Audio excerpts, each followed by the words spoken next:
오케이. 안녕하세요. 재준입니다. 저는 지금 여기 덴마크에 와 있어요. 어제까지는 이제 약 10일 동안 부모님과 함께 여행을 하면서 좀 패키지였기 때문에 굉장히 편하게 시간을 보냈고요. 지금은 이제 부모님은 한국으로 돌아가고 그 패키지 여행에서 만났던 인연들도 한국으로 돌아가고 저 혼자 덴마크에 나와서 다시 일정을 수행하려고 하고 있습니다. 오늘 아침에 이제 마지막 조식, 가족끼리 먹는 마지막 조식을 먹고 화장실이 너무 급해서 화장실에 갔어요. 화장실에 갔다가 나왔는데 거기에 이제 덴마크 관광 플랫폼 안내 책자가 있어요. 여기 도보가 없고 차밖에 없어가지고 차가 굉장히 쌩쌩 날리고 저는 이 아주 좁은 잔디길을 걷고 있습니다.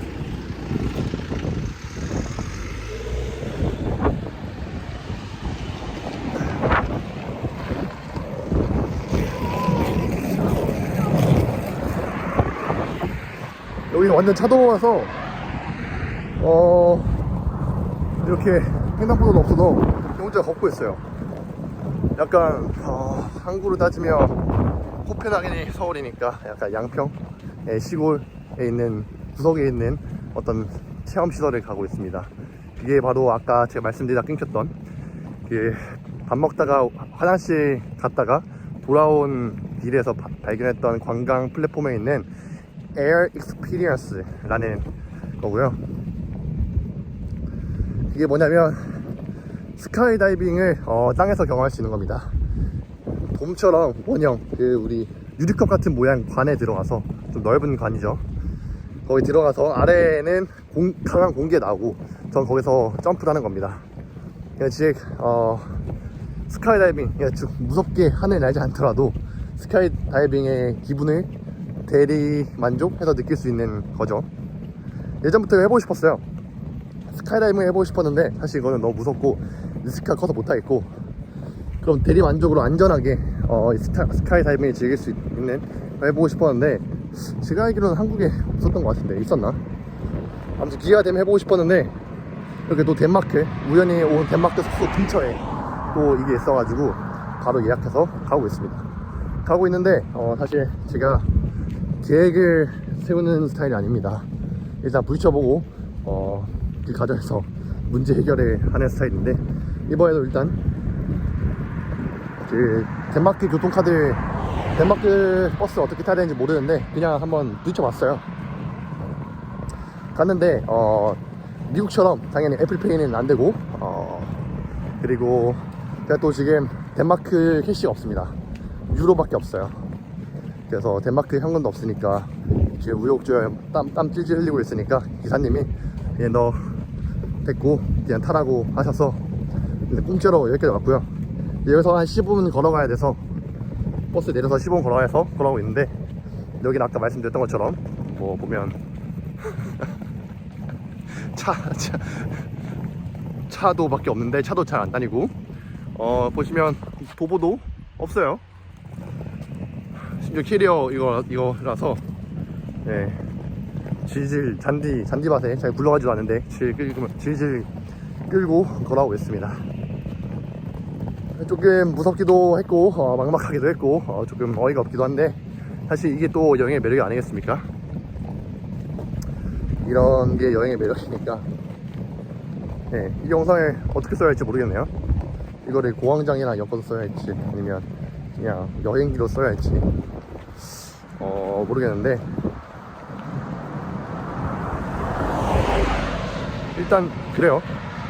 아무튼 저는 이렇게 하고 있고, 사실 이런 상황이 그렇게 실시만은 않은 게 사실 제가 원했던 여행이 이런 거거든요. 이런 식으로 부딪히면서 새로운 경험을 해보고 그 속에서 또 성장하고 배우고 이렇게 인생을 즐기는 그런 걸 원했기 때문에. 아이고 힘들어. 날씨가 은근히 더워요. 덴마크가 노르웨이에서는 추웠는데 긴팔에 자켓 입어도 추웠는데 여기는 반팔 입어도 좀 더운 날씨네. 한 24도까지 올라와서. 어쨌든 그렇습니다.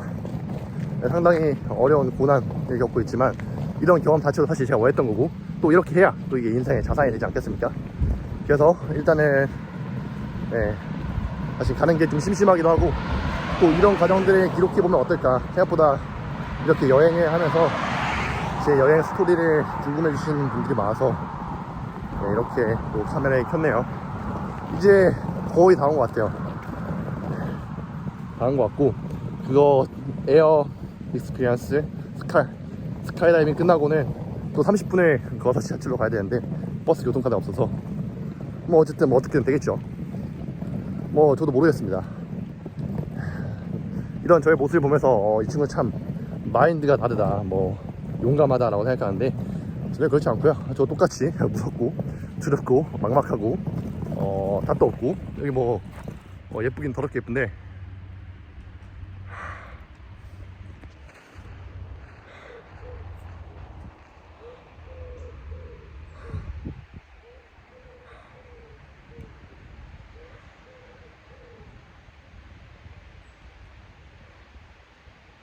예쁘긴 더럽게 예쁜데, 저도 똑같이 아무것도 모르겠어요.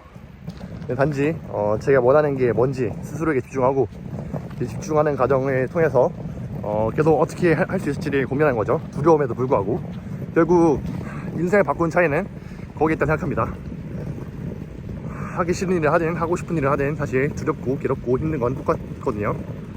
그럼에도 그걸 이겨내는 능력이 중요한 거고, 사실은 그렇다면 인생이 원래 그렇게 힘들고 괴로운 거라면 힘들 가치가 있는 걸 위해 도전하는 게 맞겠죠. 그래서 제가 이렇게 대출도 받고 해서 싸돌아다니고 있습니다.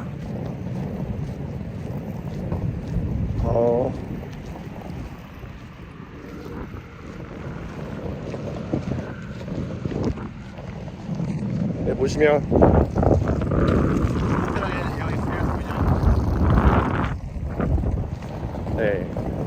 뭐 오늘 굉장한 시골 같은데 앞에 한국의 아이오닉도 보이네요. 이제 할 말이 다 하니까 헛소리 많이 하네요. 이제 끊도록 하겠습니다. Anyway, say goodbye.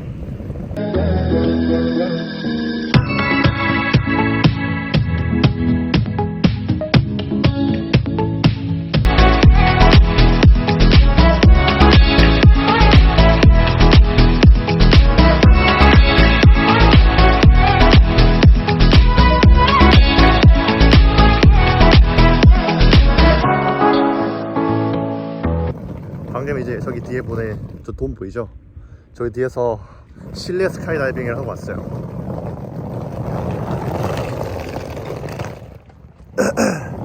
아까 말씀드렸던 것처럼 저는 이런 스카이다이빙을 꼭 한번 해보고 싶었거든요. 번지점프나 스카이다이빙 같은 거.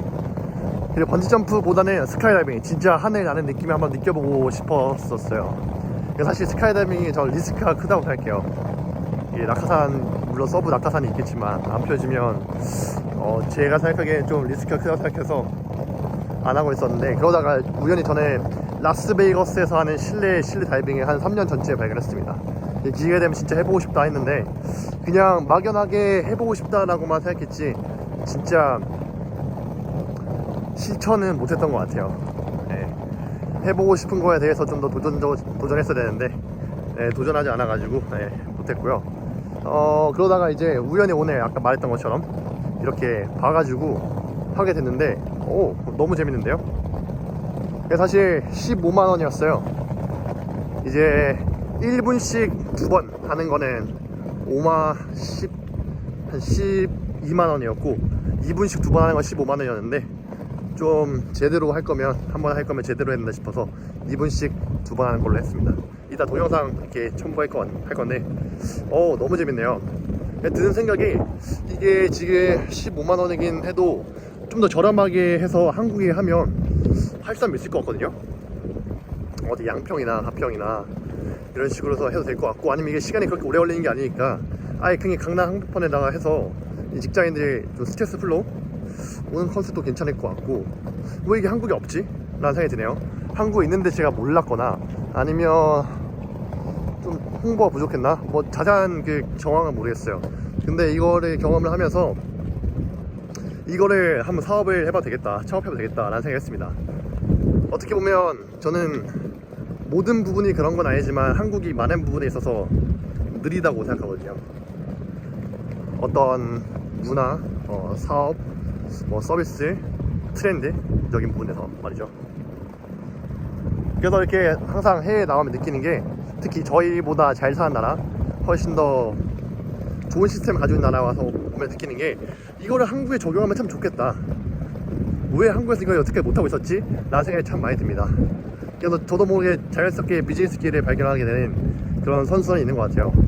그래서 사실 저는 대출을 받아서 이렇게 여행을 왔고, 이렇게 없는 돈으로 여행을 하고 있지만, 사실 걱정이 크게 되지 않는 이유는 이게 돈을 벌고 있는 거라고 생각하기 때문입니다. 이게 사실 돈을 쓰는 게 아니라 돈을 벌고 있다고 생각해요, 저는. 이런 경험들, 이런 인사이트들, 이런 낯선 곳에서 혼자 살아남아 보는 경험들이 사실 저를 새롭게 만들고 제 생각의 크기를 키워주고 그렇다고 생각합니다. 그래서 이제 이러고 있고, 그래서 앞으로도 한 달, 계산해 보니까 오늘 20일이니까 약 한 달, 한 35일 정도 더 혼자 외국에 살면서 좀 다양한 경험을 해볼 건데 참 재밌는 것 같아요. 재밌을 것 같고. 그래서 오늘은 이제 이렇게 스카이다이빙 했고, 실내 스카이다이빙, 이제 내일이나 내일쯤에는 여기 덴마크에는 스키장이 있습니다. 근데 이 스키장은 재밌는 게 4계절 다 운영해요. 왜 그러냐, 그거는 나중에 다음 영상에서 이야기하도록 하겠습니다.